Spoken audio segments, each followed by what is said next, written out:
मैं ना बोल नहीं पा रहा था, कोशिश बड़ी करता था मैं बोलने की। वो मुझे फ़ोन आया, इमरान खान साहब का पैगाम आया, तो वो जिसने फ़ोन किया वो आजकल खुद बहुत परेशानी में, मैं इसलिए उसका नाम नहीं ले रहा। उसने मेरे से बात की तो वो रोना शुरू हो गया। तो मैंने कहा, "भाई रोता क्यों है?" मैंने कहा, "हुआ क्या है?" कहता है, "इमरान खान पूछ रहा था।" अस्सलाम वालेकुम नाज़रीन, इमरान खान का इमरान रियाज़ को जेल से पैगाम, मर जाऊं या मैं ये जंग जीत जाऊं, आपने मेरी लड़ाई में नहीं आना। इमरान रियाज़ ने इमरान खान का जवाब देते हुए सबको अबीदा कर दिया। आइए पहले उनकी ऑडियो कॉल सुनते हैं, बाद में इस पे तफसील से बात करेंगे। मुझे फ़ोन आया, इमरान खान साहब का पैगाम आया, तो वो जिसने फ़ोन किया वो आजकल खुद बहुत परेशानी में, मैं इसलिए उसका नाम नहीं ले रहा। उसका मुझे फ़ोन आया, उसने मेरे से बात की तो वो रोना शुरू हो गया। तो मैंने कहा, "भाई रोता क्यों है?" मैंने कहा, "हुआ क्या है?" कहता है, "इमरान खान पूछ रहा था कि इमरान रियाज़ ने बोलना शुरू किया या नहीं? यानी वो छूट के आ गया है तो वो अपना प्रोग्राम कर रहा है या नहीं कर रहा?" तो मैंने उसे कहा, मैंने कहा, "देख मेरी हालत तेरे सामने है भाई। मैं अगर अभी बोलूँगा तो लोग मेरा मज़ाक उड़ाएँगे और लोग मेरी इस कमज़ोरी का फ़ायदा उठाएँगे और कल मेरे ये वाले क्लिप चला के सारी ज़िंदगी मुझे परेशान करेंगे, तो मैं अपनी कमज़ोरी शो नहीं करना चाहता। मैं चाहता हूँ कि जब मैं बोलूँ तो मैं ठीक बोलूँ। ये बड़ा ज़रूरी है।" तो उसने कहा, "इमरान भई ये बात आपकी ठीक है।" तो मैंने उसको ये कहा कि इमरान खान को जाके बोलना कि जिस दिन मैं बोलना शुरू हो जाऊँगा ना, उस दिन मैं बोलना शुरू हो जाऊँगा। मैं एक दिन का भी उधार नहीं रखूँगा, ये मेरे मुल्क का मामला है। और ये भी बोलना कि this is not because Imran Khan की उसकी वजह से नहीं है। ये मेरे मुल्क और मेरा मामला है। और जो भी मेरे साथ हुआ वो मैंने अगर बर्दाश्त किया किसी चीज़ को तो वो अपने मुल्क के लिए किया। ये मैं जानूँ और मेरा मुल्क जाने। मुझे अच्छी तरह याद है एक दिन इमरान खान साहब ने मुझे कहा कि आप यहाँ से निकले हो ना अभी, तो इमरान आप फ़ौरन ना केपी हाउस चले जाओ। मैंने कहा जी क्यों? कहते मेरे पास इत्तला है कि ये आपको अब उठा लेंगे। उसके बाद मुझे पकड़ भी लिया था।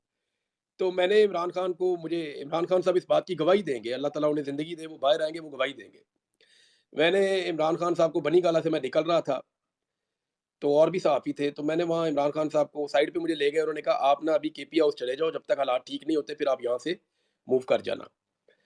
तो मैंने इमरान खान साहब को कहा, मैंने कहा, "खान साहब, ना ये मुल्क आपका अकेले का है, ना ये आपके ठेके पे आपके पास है। ये लड़ाई मेरी भी है।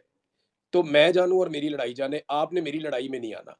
अब हादसाती तौर पे आपको भी सॉल्यूशन उसी में नज़र आ रहा है और मुझे भी उसी में नज़र आ रहा है। तो let me do my things, मुझे अपनी चीज़ें अपने तरीके से आप करने दें।" तो इस बात पे ना इमरान खान साहब ने मैंने वो बोले कुछ भी नहीं, लेकिन वो मुझे जैसे उन्होंने देखा मुझे ऐसा लगा कि इस आदमी को मेरी बात बुरी नहीं लगी, हालाँकि वो थोड़ी हार्श थी। वो सख्त थे 2 जुमले कि खान साहब ये ऐसा नहीं है कि ये मुल्क आपका अकेले का है या सारी रिस्पॉन्सिबिलिटी आपके अकेले की है। मेरा भी है तो मुझे अपनी चीज़ें आप करने दें। तो इसके बीच में आप ना आएँ। मेरा अपना जो मामला है वो मैं खुद करूँगा। तो ये थोड़ा हार्श था इस लेवल पे।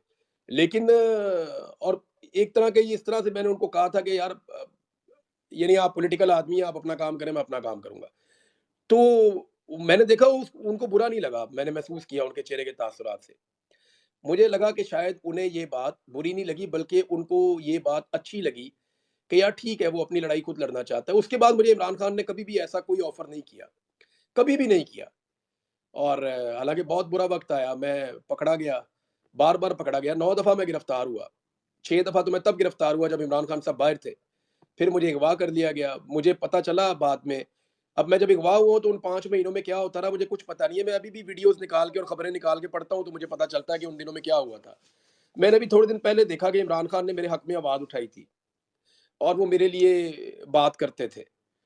तो आई एम थैंकफुल कि वो उन लोगों में से हैं जिन्होंने मेरे लिए आवाज़ उठाई और उन्होंने कहा कि ये बंदा गायब कर दिया तुमने, तो इस बंदे को रिकवर होना चाहिए। इसके साथ ज़ुल्म और जबर हो रहा है। तो मुझे उनका शुक्रिया मैं अदा करूँगा, जब मुझे मौका मिलेगा क्योंकि उन्होंने मेरे लिए आवाज़ उठाई। लेकिन जब इमरान खान साहब अंदर हो गए और मैं छूट के बाहर आया तो मुझे लगा कि रियासत ने जितना मेरे साथ करना था कर लिया, इसके बाद नहीं करेगी। लेकिन मैं हैरान हो गया कि इन्होंने मुझे खरीदने की कोशिश की।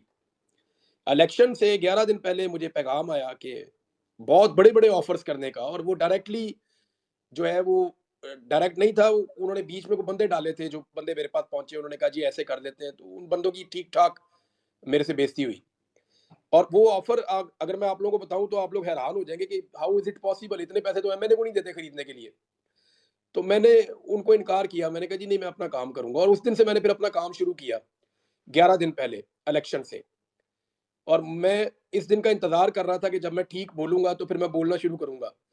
मेरा काम बोलने का है, मुझे यही काम आता है। आज देखें ना मैं अपने इस काम नहीं, की नहीं, वजह कोई से फ़र्क नहीं पड़ता। मैं घर पे नहीं हूँ।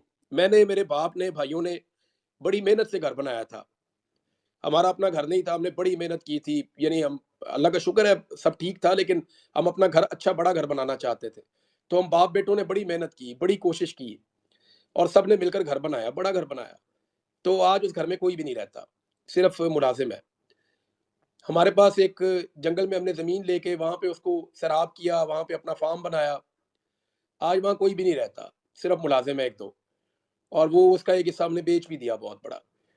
यानी अब कोई भी नहीं है, मेरे भाई मेरे साथ नहीं है और अम्मी-अब्बू को पाकिस्तान से बाहर जाना पड़ गया, मेरे बच्चे नहीं हैं मेरे पास।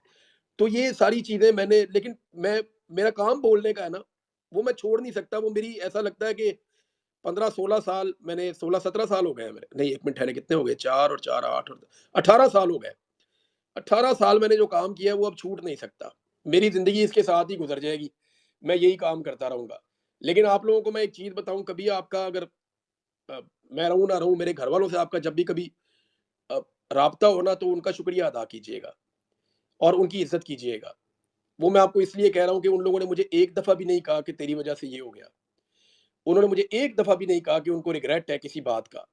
सबका कारोबार तबाह हो गया, सबकी नौकरियाँ चली गईं, सब घर से बेघर हो गए। कोई कहाँ है, कोई कहाँ है? मुझे कोई मिला भी नहीं, बड़ा लंबा अरसा हो गया। लेकिन इसके बावजूद किसी एक ने भी मुझे नहीं कहा, हालाँकि मेरे से नाराज़ बेशक हों कोई 1-2 लोग बीच में से, लेकिन किसी ने गिला नहीं किया। किसी ने मुझे ये नहीं कहा कि तेरी वज़ह से इतना नुकसान हो गया, कारोबार बंद हो गए, नौकरियाँ बंद हो गईं, घर चला गया, सब कुछ चला गया और घर से बेघर हो गए, लेकिन किसी ने मुझे गिला नहीं किया। तो मैं उनका हमेशा शुक्रगुज़ार रहूँगा, अपने घरवालों का। लेकिन मैंने जो कुछ भी किया है ना, आप लोग अगर कभी भी आपको लगता है कि मेरा कोई 1% भी कंट्रीब्यूशन है, तो आप यकीन करें उस 1% में 90% मेरे घरवालों का कंट्रीब्यूशन है और मैं उनका शुक्रिया कभी अदा कर ही नहीं सकता। अगर कभी आप में से किसी का उनसे सामना हो, तो उनका थैंक्स कहना बनता है। थैंक यू, बहुत शुक्रिया आपका। इमरान भाई, अल्लाह आपको अपने हिफ्ज़-ओ-मान में रखे और ये बात आप मेहरबानी करके दोबारा ना कीजिएगा कि मैं रहूँ ना रहूँ। अल्लाह ताला आपको बहुत लंबी उम्र दे, अल्लाह ताला आपको हमारे सर पे रखे, अल्लाह ताला आपको पाकिस्तान के सर पे रखे। पूरे पाकिस्तान की आपको दुआएँ हैं। तो प्लीज़, ये बड़ी दिल तोड़ने वाली बात है। आप बहादुर हैं, हम लोग इतने बहादुर नहीं हैं कि हम इस तरह की बात सुन सकें। और मैंने तो देखा भी है कुछ, जो मैं कर सकता हूँ कि आपने कितनी दूरी बर्दाश्त की है, कितने सैक्रिफाइसेज़ आपने दिए हैं, कितनी चीज़ें आपने मिस की हैं, कितनी नौकरियां आपसे छुड़वाई गई हैं, किस किस की कब कब कॉल आती थी। अक्सर जब वक्त सही था तो मैं आपके पास भी होता था।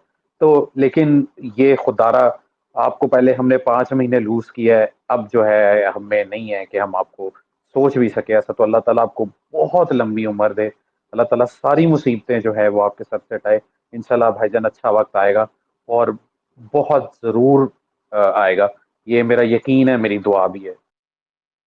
बल्कि इमरान भाई बड़ी दुआओं से आपको वापस लिए है रियली। और अल्लाह पाक हमारी ज़िंदगी भी आपको लगा दे। आपकी जो आवाज़ है ना उसके अंदर इतना असर है और इतने दूर तक यकीन करें जाती है और लोगों के ऊपर बहुत असर करती है। ठीक है, आप इंसान को सही मोटिवेट होते हैं और आपको देख के तो हमने अपनी ज़िंदगियाँ तब्दील की हैं। तो अल्लाह पाक आपको सलामत रखे और प्लीज़ अपना इस काम को जारी रखें और जैसे आप कर नाज़रीन, इस वक्त सहाफ़त जो है वो इमरान रियाज़ के इर्द गिर्द घूमती है। वाहद ये साफ़ी है जो आज भी हक और सच के साथ खड़ा है और अपनी आवाज़ को हक और सच के साथ बुलंद कर रहा है। बाकी सारे सहाफ़ी, सारे लिफाफ़ी जो हैं वो बिके हुए हैं और डरे हुए हैं और झुके हुए हैं। वाहद ये बंदा है कि जो ना झुका है, ना डरा है और ना ही बिका है।